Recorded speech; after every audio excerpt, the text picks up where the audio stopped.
Scientists are warning that a supervolcano under Yellowstone National Park could erupt and plunge the Earth into a volcanic winter, leading to the end of human civilization. Yellowstone National Park attracts millions of visitors each year to see its geysers spew water hundreds of feet into the air. But the source of that heat is a supervolcano fed by a massive magma reservoir. If it erupts, it could spell disaster for humanity. While scientists agree that it's unlikely to happen anytime soon, an eruption would shoot more than 1,000 cubic kilometers of rock and ash into the air, blanketing the skies of the United States and creating a volcanic winter over the planet. NASA researchers have proposed a solution: drill 10 kilometers deep into the supervolcano and pump water down under high pressure. This would slowly lower the temperature day by day, thereby avoiding an eruption. The project comes with a price tag of $3.46 billion, which seems like a hefty amount, but that's only 0.5% of the Pentagon's $700 billion budget for 2018 and less than 1/10 of the $56 billion increase from 2017 to 2018. The plan could also be used to create a geothermal plant, harnessing the volcano's energy to supply the entirety of the continental United States. But building an unsightly power plant in the middle of the national park may prove unpalatable for many and could damage the unique chemistry of the geysers, though some scientists argue that careful drilling to harness the geothermal power could avoid such an environmental impact. Meanwhile, the clock is ticking to find a way to prevent an eruption that could make this Hollywood production become reality. Where North America's supervolcano sits. Manila Chen is following this story, and from what I know of it, this goes beyond any natural disaster movie we've ever seen, potentially. Well, what is scarier than real life, Holland? It's the height of tourist season, as you know, right now at Yellowstone National Park, so you can imagine a ton of disappointed visitors this week. But there's this 100-foot horizontal crack along a rock wall at Grand Teton. It emerged recently, and park officials fear it may be connected to the supervolcano located nearby. Now, Park Superintendent David Vela said this. He said, quote, "Human safety is our #1 priority, and with an abundance of caution, we are temporarily closing this area until we can properly assess the situation." Experts say this fissure poses a number of dangers to humans in the area. Fears it may continue to crack, possibly create a rock slide, just to name a few, due to the very active grounds there at Yellowstone.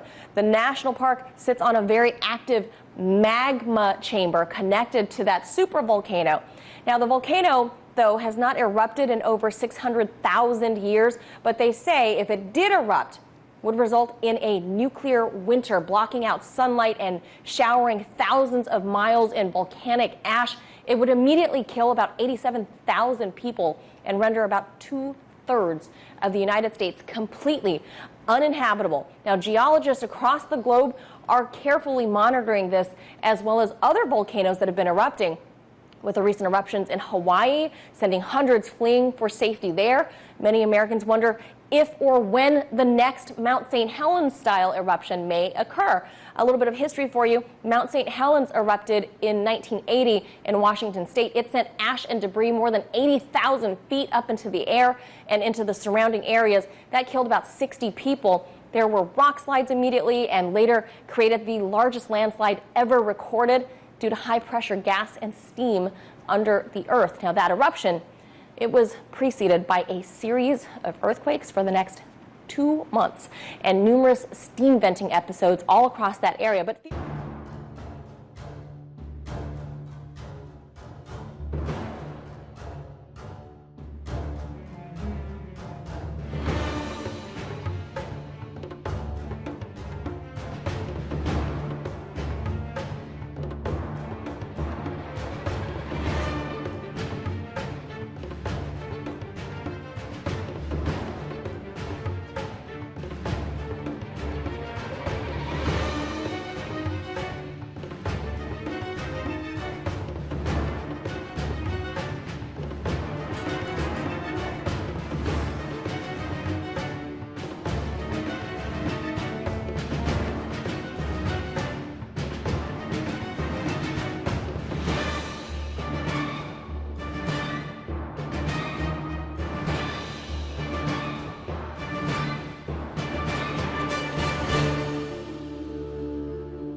A late-night loud noise that will not let up is plaguing a part of Pennsylvania. No one seems to know the source of the mysterious booms. Top investigators are now helping to unravel the mystery in Springfield Township, Haycock Township, Milford Township, and Quakertown. That's where Eyewitness News reporter Alexandria Hoff is tonight. Alex?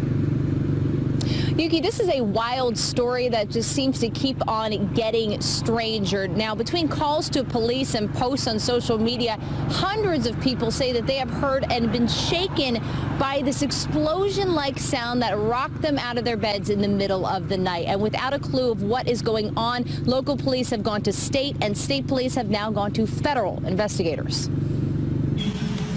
Here in Upper Bucks County, something has been going bump in the night. I thought maybe somebody was making a tunnel or space junk fell out of the sky. From poachers, gunfire to explosions to sonic booms. There has been no shortage of theories, but still no answer as to why so many residents have been jolted by a mysterious and near deafening boom sound. It's a rumble. It actually rumbles the ground like an earthquake would happen, but with a loud I've been in the military. I've got experience with explosives. I was a Navy diver, and that was definitely not a gunshot. Local police municipalities have been receiving reports of the booms since early April. A majority of the reported sounds have taken place between the hours of 2 a.m. and 4:30 a.m. I heard it at 2:35. That was, what did I say, April 30th, I think it was that morning. Janice Crompton of Haycock Township and her daughter heard the booms on 2 occasions. It's like an explosion, and of course, it actually shakes your house. Eyewitness News has confirmed that along with the Pennsylvania State Police, the FBI is now on the case as well. Authorities are asking that if you noticed anything odd, do not investigate for yourself. Call police immediately and be sure to take mental notes. Here's another odd thing. We were told that every time this booming sound occurs, it seems to come from a different location and a different direction. And that man, Jerry, who you just saw in the story, says that he has a noise-activated surveillance system, and it was working the night that he heard the explosive sound, but yet it did not pick it up on video. We never thought that the magma chamber could be that big, and so we didn't know what the parameters were around which we had to measure. But now that there are so many more sensors coming to the site to be used, the advances in technology and model making and things like that help scientists to get a better picture, so we have a better idea, more accurate than in the past. You hinted at this before, but I mean, what would an eruption really mean? Well, this is so big that previous eruptions, the last eruption that happened 630,000 years ago, was measured to be about 2,000 times greater than the Mount St. Helens eruption. 2,000 times bigger. That's enormous. It's enough to, the last eruption spread 10 feet of ash in regions 1,000 miles away. So that's a pretty big eruption. I mean, Yellowstone National Park is also located in a really seismically active region, isn't it? Well, you have to think that the whole region essentially is the basin of an ancient volcano, under which is this enormous sort of chamber of magma that's causing the region to heave up and down all the time. So it is going to be seismically active for a very long time to come.